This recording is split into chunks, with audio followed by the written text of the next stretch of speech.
All right, so I'm just putting this out there.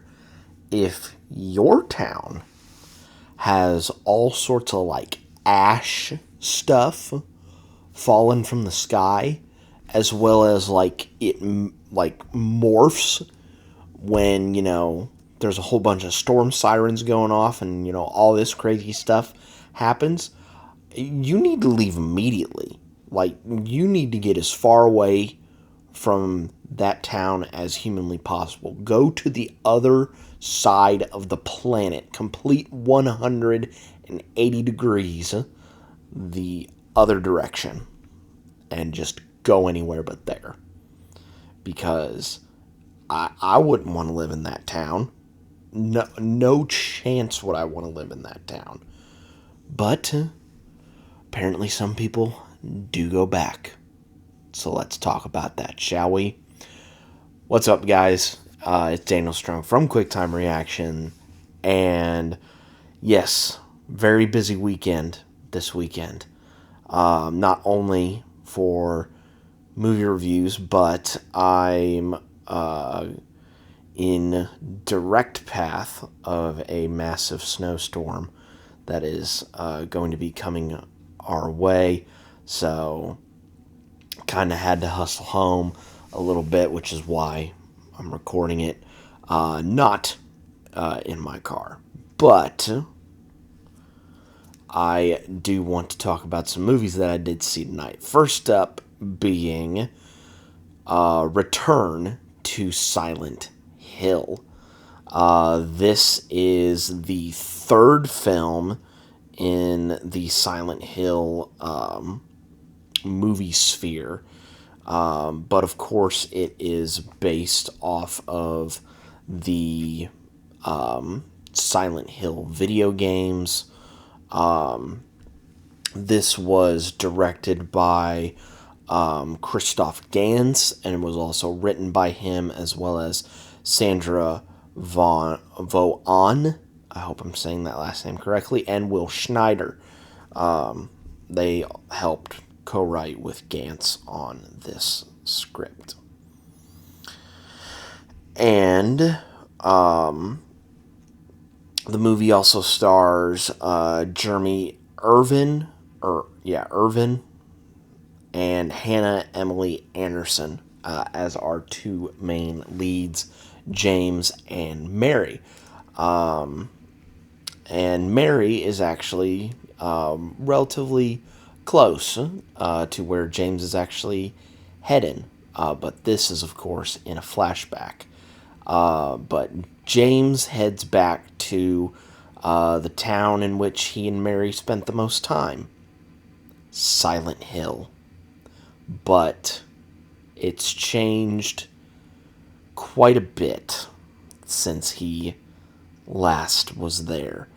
So now he has to survive the night, to survive all of the hells that he endures while in Silent Hill, as well as try and find his former girlfriend, who he thinks is in this town.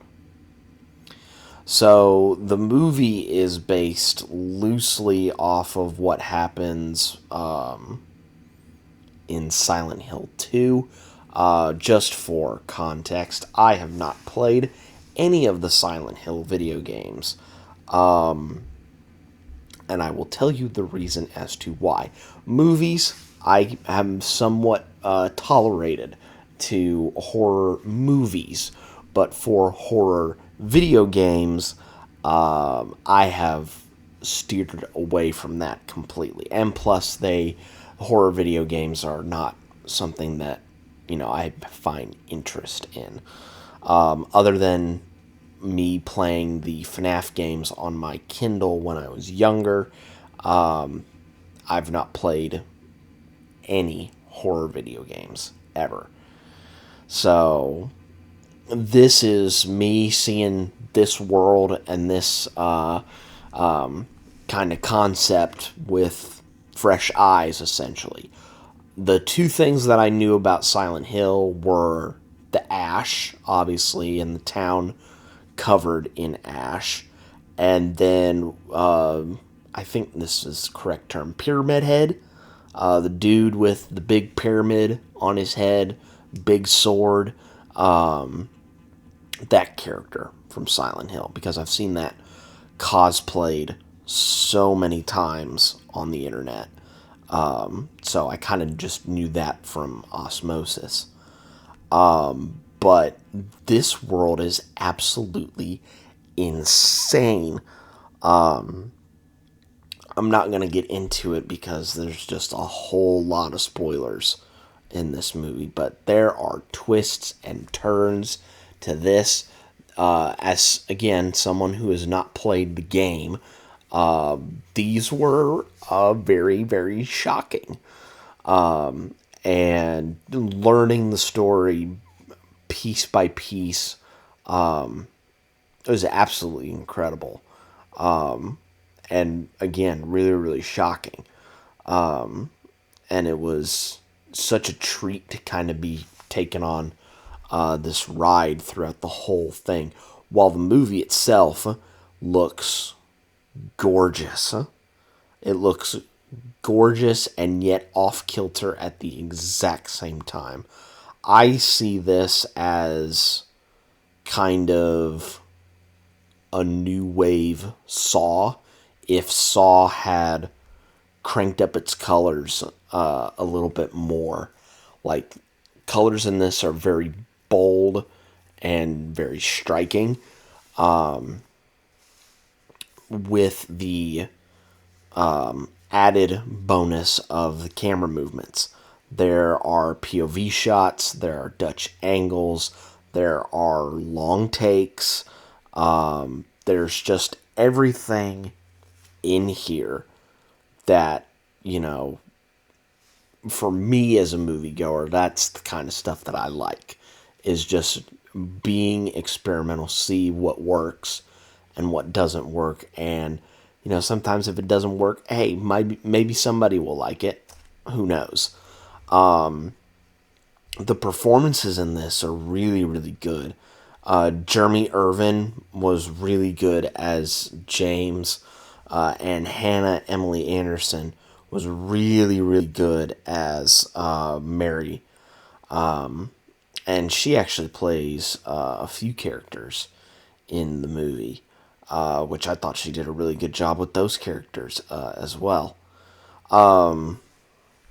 Cinematographer is Pablo Rosso, which I told myself I wanted to see if this is the case, because I was like, Pablo Rosso, I feel as though I've heard that name before. And I'm correct. He is the man behind the camera in Wreck, which is why the POV shots look really, really good in this movie.